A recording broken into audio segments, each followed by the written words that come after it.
Live from clickorlando.com and WKMG, we're getting results in your neighborhood. Now it's 6:30. Right now at 6:30, a warning you definitely need to know about. A woman is out of a car and $21,000. Turns out the used car she bought was reported stolen. This is News 6 at 6:30, getting results. Thank you for joining us here live on News 6 Plus. I'm Ginger Gadsden. And I'm Matt Austin. Deputies call it a clone car. It's a vehicle with a fake VIN that's really from another car. And this afternoon, News 6 has uncovered dozens of them seized in Central Florida every year. Investigator Lewis Bolden found out they're hard to spot, but there are ways to protect yourself. When you saw that Lexus, did it immediately catch your eye? It did. It caught my eye, the price too. Yenis Sosa put in an offer for this Lexus on Facebook Marketplace last May. She and the seller agreed to a price of $21,000 cash, and that he would drive down from Jacksonville and meet Sosa at a bank in Altamont Springs. At the bank, Sosa says her mechanic inspected the car, and the seller showed her his driver's license, which matched the title. He also gave her this Carfax vehicle history report with the same VIN. He gave me the title, the Carfax, a bill of sale, and we signed the paper. The same day, she took it to the DMV. They registered the Lexus. I paid for the taxes. The lady from the DMV came outside with me and checked that the VIN number. Did you have any problems at the DMV? Zero problem. Months later, an investigator told her she needed to bring her car back to the DMV because someone tried to register a car with that same VIN in Georgia. That car was legit, but Sosa's car was reported stolen from a Hertz car rental in 2023. The VIN number was not the real VIN number. The guy have put and faked the VIN number, faked the title, the Carfax. Everything was not real, not even him. Investigators call it a clone car. Criminals will take those VIN numbers and replace them with VIN numbers off of other vehicles that have like a clean title or maybe registered in a different state, and then they'll try to either resell the car or export the car out of the country. Lieutenant Paul Volkerson works in the auto theft division at the Orange County Sheriff's Office. He says his department confiscates around 30 to 40 clone cars a year. That's in Orange County alone. That is fraudulent VIN number right there. How do they even get to that? So in order to get this out, they'll pop the windshield out. Usually the suspects will pop the windshield out, remove the true vehicle identification number plate, put the fraudulent one in, put the windshield back on, and then it makes it even harder to tell that it was removed and replaced. Lieutenant Volkerson says it's hard to spot the fakes because the crooks also change the sticker in the door that has the VIN. But the general public is not going to look at this, think it looks anything different than the manufacturer one. To get results when buying a used car, Volkerson says dig into the vehicle's history through Carfax, the National Insurance Crime Bureau, or the DMV. You can always call our auto theft unit, bring the vehicle down here, do the transaction here in the parking lot, have the auto theft unit look at the car, and they can tell you if there's any discrepancies with the VIN number then. I think that would have deterred the bad guy. Correct. Detectives have been trying to track down the guy who sold Sosa the stolen car, but because he used a fake name and she paid in cash, it is nearly impossible. Getting results, I'm Lewis Bolden, News 6. It's just painful to hear those details and just the lengths the crooks went to get the VIN number. That's what I was thinking. The sophistication to pull off a windshield. Because that VIN number is in there. You can't get to it. It's well, buried they can. in there. Apparently you can. So have you dealt with a clone car scheme? Do you have more questions about protecting your VIN? Just head on over to clickorlando.com, search for this story. It's on the homepage, and inside the story, you'll find a form where you can share your experience, and we can see if we're able to get results for you. Well, you can expect security to be tighter in Daytona Beach. New high-tech cameras will be focusing on one of its busiest tourist corridors. Police will have live access to the cameras that'll now point down on Main Street. That's where Bike Week just wrapped up. News 6's Molly Reed shows us how it works. Main Street is clearly much quieter this week than it was last week for Bike Week. Thousands of people were packed in to the street here and all of the businesses. Thankfully, there weren't any big incidents here in Daytona Beach during the event, but police were able to use these cameras to keep a 24/7 eye on the crowd. You know, anytime you get a little bit more visibility here, I think that's great. You know, we do get a lot of traffic on the street year round, so I think it's important. The cameras went live just before Bike Week. Business owners along Main Street say it gave some peace of mind. Now, if you're doing something you shouldn't be doing, then you shouldn't have that thought process. But to me, if somebody's watching over us, it makes it safer. Last summer, the city actually installed the first round of these real-time surveillance cameras just a few blocks north on Seabreeze Boulevard, another entertainment district here. The idea for the cameras came after a couple was randomly attacked and murdered near Seabreeze during Bike Week 2022. Other crimes started to rise in that area as well. The goal is to give law enforcement a way to see the action and respond faster. There's a room over at the precinct that has all the cameras hooked to it, and you can monitor those cameras. That camera feed is available to the officers in their patrol vehicles for their laptops. They can pull that up at any time. City Commissioner Ken Strickland gave $68,000 in his ARPA funds from COVID to cover the cost of the new cameras. There's some more cameras to be put in at a later date. Right now, the cameras are on the intersections of A1A, Halifax Peninsula, and the Main Street Bridge. Strickland says they will soon add more cameras here along the middle section of Main Street before the city crosses the bridge and adds some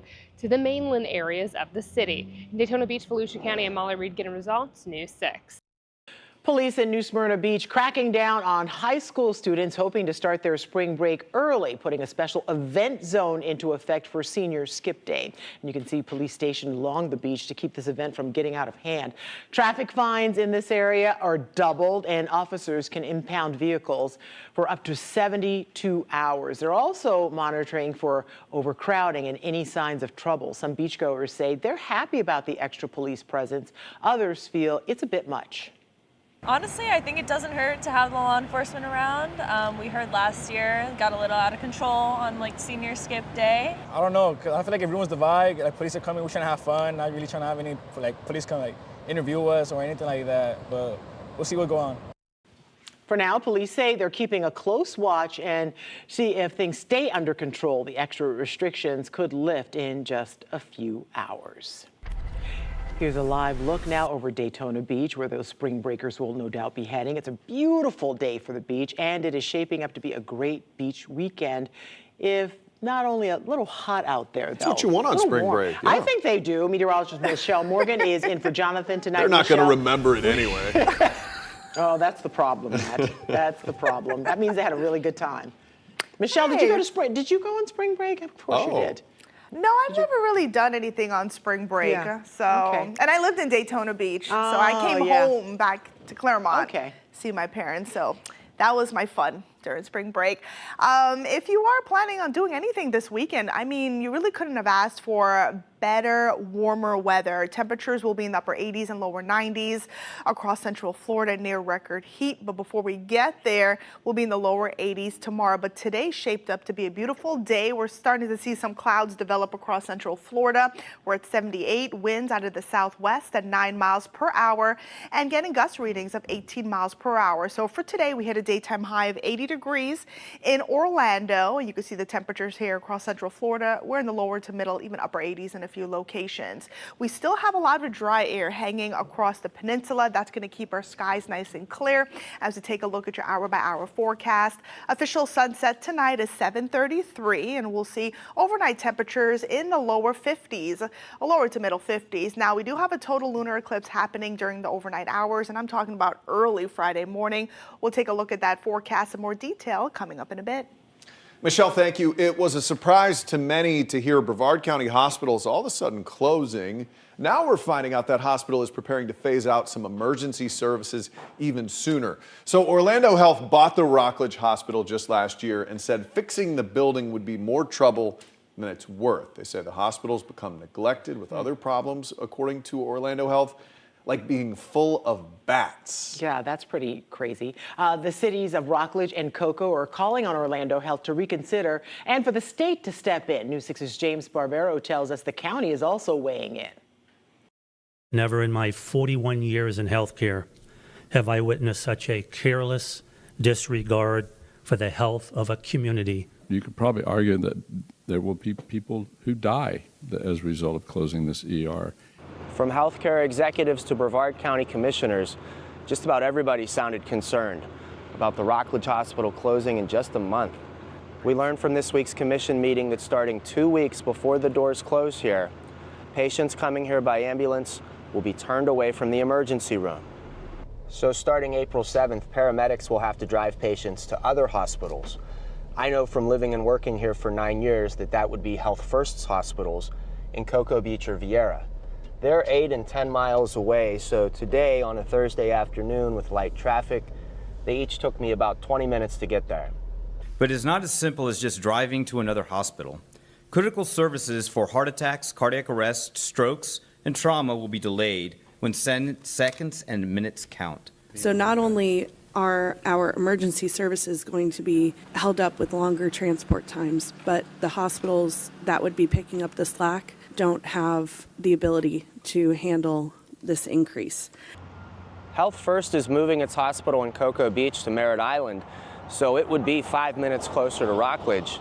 But as you can see, it's under construction right now and it won't be open for at least 2 years. Rockledge Hospital is set to close on April 22nd. In Brevard County, I'm James Sparvero, Getting Results News 6. Let's take a look now at what's trending on clickorlando.com. And of course, it's no surprise, everyone, and I mean everyone, is talking about Epic. Yeah, it's big, especially because Universal started selling single-day tickets for this new mega park earlier today. Epic Universe opens in 69 days, so the excitement is there. Right now, to go for tickets, $139 for an adult. It is flex pricing. You know what that means. They're going to charge you more when there's more demand, so tickets will be more expensive there. Theme park expert Haley Coombs stopped by and chatted with us during News 6 at 5, gave us some more Epic perspective. I'm more of a ride guy, but some people go for the shows. What did they say about that? Yeah, you know what? They were really trying to build up the entertainment aspect of it because yes, as you said, the rides are very, very hyped right now. But this one is over in Ministry of Magic. This is the circus show, and one element that is going to be very exciting about that is they're going to have that charmed effect where things are going to seem smaller on the outside, and then when you enter the circus tent, it's going to appear very much larger. So, like how you wouldn't see in the Harry Potter films. Okay, so that's interesting. And then the Untrainable Dragon. This is another anchor big theater show over in Isle of Burke. Those will have flying dragons, and it's also similar to the one in Beijing, which won some prestigious honors for having art creative flair. I feel like I need a dictionary that's about this thick with all these terms, these different meanings, the names, all the different meanings. Yeah. All right, so you know what I want to know. How much will it cost? I just want to walk through it.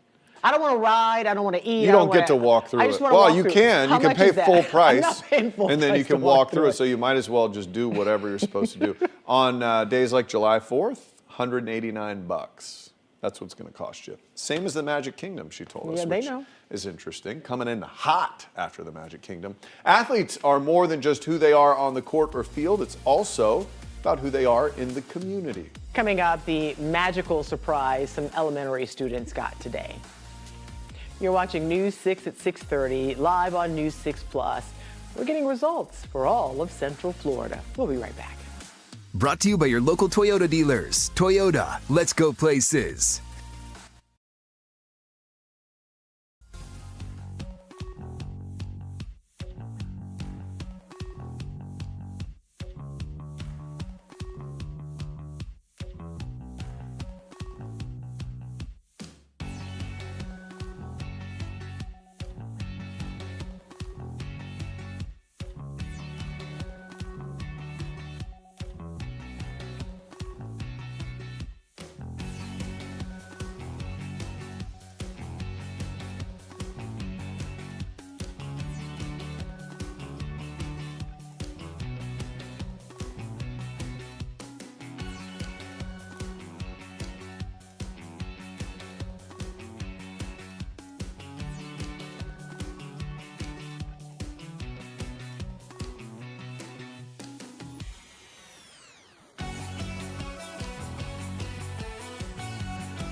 Your Thursday evening traffic alert, you're going to watch out for those lane closures. I-4 east and westbound around 528, should be used to it by now. 417 up on the north end over in Seminole, and then Neptune. You guys are seeing some heavy construction both overnight and during daytime hours, some closures. Using Parton Settlement as your alternate. Watch out, this might be lasting maybe the next 2 weeks or so. I'm Trooper Steve with the News 6 traffic alert. Drive safely. I'll catch you in the morning. Kids. All right, if you ever wanted a reason to do your homework. Besides you're supposed I've never to. found one. Listen up. Today at Moss Park Elementary School, students and a class there got the chance to meet an Orlando Magic NBA legend. Okay, that's a good reason. And it's all because the students decided to make a school project in his honor. News 6's Jarrell Baker has the story. Good morning.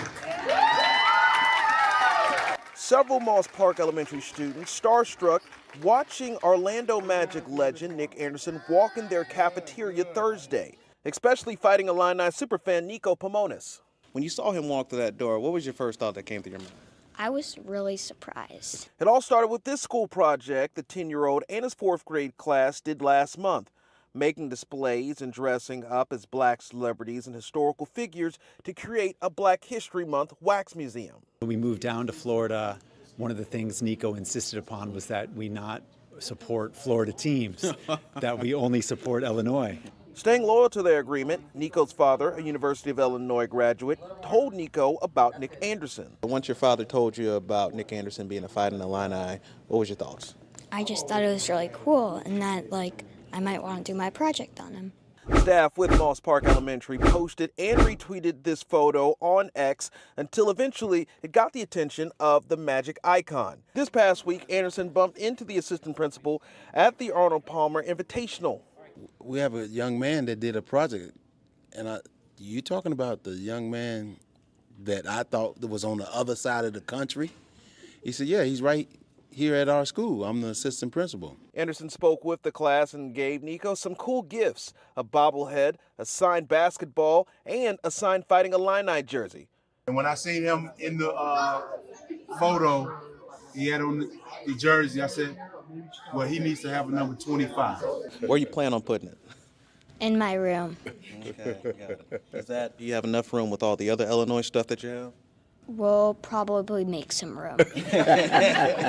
Anderson also says there's more to come. He says that Nico and his family will be his special guests at an upcoming Orlando Magic game and get to meet Paolo Banchero and several others. In Orlando, Jarrell Baker getting results, News 6. I want in on that. That's good stuff. That sounds incredible. Nick Anderson, I've gotten to see him. He goes to all the events, Yeah. it seems like. Fantastic guy and ambassador for the Magic still to this day. But that's what you want kids to see in the community, guys like him. And now, that kid doesn't have enough room on his wall, but he's going to make some more room. Yeah, he goes, I'll make some room for that. Yeah. He'll make some room, Yeah, for it's sure. fantastic. I can make some room for a warm weekend, I'll tell you that. I'll give you that. So make sure you have plenty of room for that because we're talking about 80s and 90s on the way. I know it's going to be a little toasty. Spring. I know. As we take a look at the satellite and radar imagery, you can see that blue H off to the east. Now, that's going to continue to influence our weather as we go through the next couple of days or so before our next frontal boundary arrives on Sunday. And that is going to bring scattered rain and a few thunderstorms to central Florida. And you know what? We really do need the rain. It's been so dry across the peninsula, but for now, it's been a beautiful day. We saw our daytime highs climb into the lower 80s this afternoon, still very mild at the moment. We're in the upper 70s across our inland cities and then along our coastal spots here, especially New Smyrna Beach to Palm Coast. You all are in the lower 70s and it is breezy with those winds out of the southwest between 10 to 15 miles per hour. Now for the rest of the evening here's a look at your hour-by-hour forecast. Your forecast is sponsored by the Florida Lottery.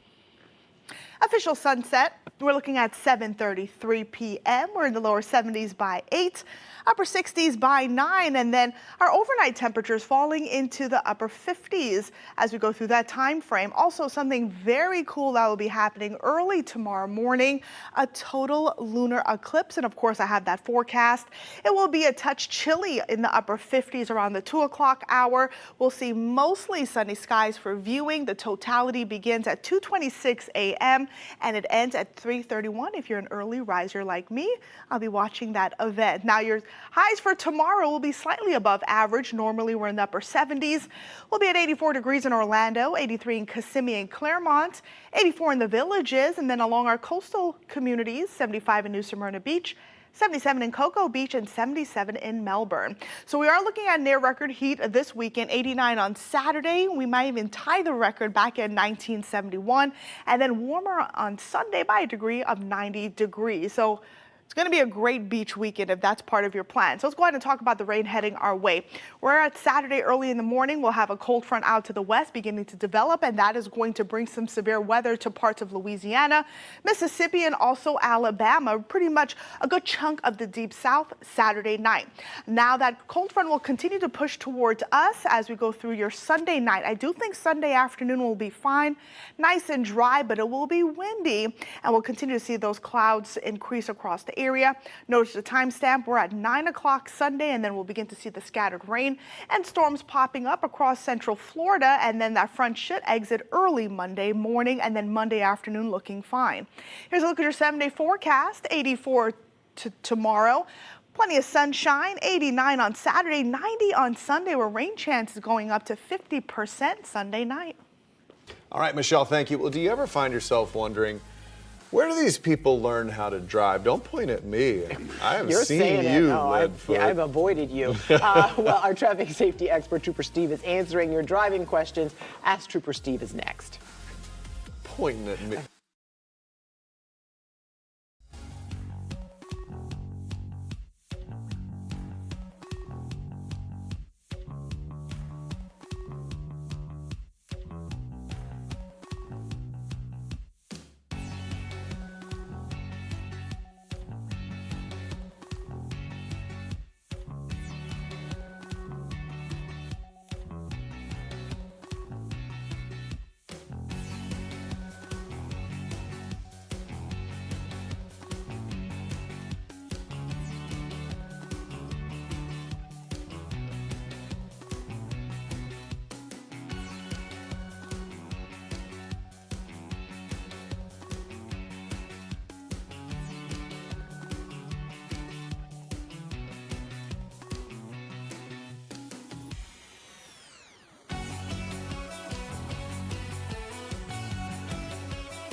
The After the Whistle play of the game is sponsored by InOcean Hyundai.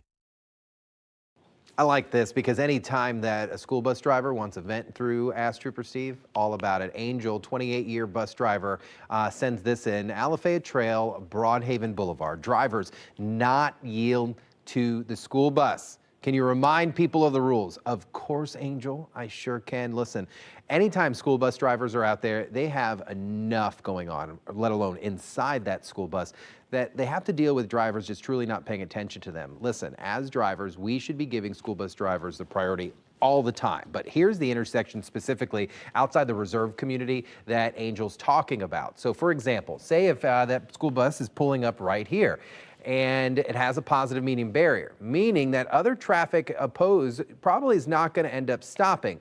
But if you're pulling out of the reserve community here, that front arm bar that swings out on a school bus, that's not there just for decoration. It is there to indicate that no other traffic should be moving in front of that school bus. So you should be paying attention to the red stop signs that are pulling out from the side of it, meaning don't pass the school bus. But also here, once it pulls into the front of this community, a driver out here may be trying to pull out in front of that school bus to make a right. Absolutely not. That arm bar is the indicator that no traffic should be moving. If you've got a question, you want me to answer it, let us know on our website. Head to clickorlando.com/AskTrooperSteve. All right, thank you for watching News 6 at 6:30. Stream News 6 online anytime on our News 6 Plus Smart TV app. Hey, remember, we break news at clickorlando.com. It's probably easy to remember because you might be there right now. We'll see you tonight at 11 o'clock.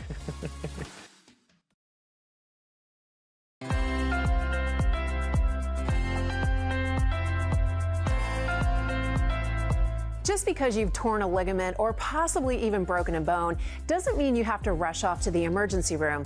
Orlando Health now has several walk-in clinics that deal with just about any orthopedic issue you can imagine. Joining us now to discuss is Lauren Carney from the Orlando Health Jewett Orthopedic Institute. Thanks for being here, Lauren. Thanks for having me. Lauren, this is so great because these types of injuries are so common. Your kids are climbing a tree, they fall out, you're playing pickleball, you hurt your ankle, and you can just come right here and get specialized care for an ortho problem. Absolutely, yeah. And the thing that's nice about that, exactly what you said, same day access most of the time. So it's nice if you have a kid that falls and has an injury on the soccer field, if you have a flare up of your knee arthritis or low back pain, you can come straight to us. And wait time is typically going to be shorter than an emergency department. And the thing that's nice about it is you're going to get back there, we're going to get x-rays that are appropriate for your injury, and you're going to see a nurse practitioner or a physician assistant that's specialized in orthopedics right off the bat. So you're kind of bypassing an extra appointment there. And then you can actually do the imaging right here. They don't have to go to another facility.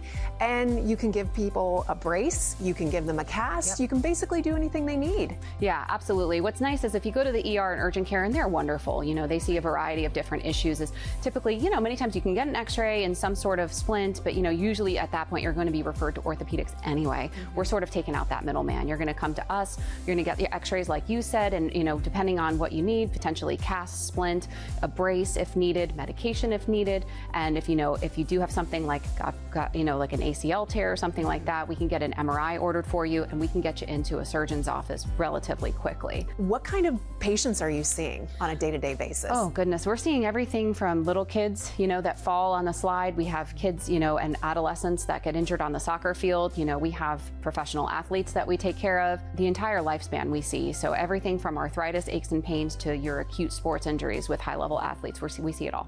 So you're in here day to day. I would imagine you have some success stories or patients that you've dealt with that you're just like, wow, they came in here, they were a mess, they really needed help, and we got them out the door and feeling better. Absolutely. Yeah, it's wonderful. You know, you have the athlete that comes in off the field and you know they have a bad injury, you get the MRI sometimes same day, next day, and you get them into surgery within a week, and it's just amazing to see the recovery. So we are actually at the walk-in clinic at the Downtown Orthopedic Institute, but you have several locations all around Central Florida. We do. We have several across Central Florida, and some of them with extended hours during the week and also on the weekends, and we have more opening this year and next. So our website is going to be the best place to find updated information on locations and hours.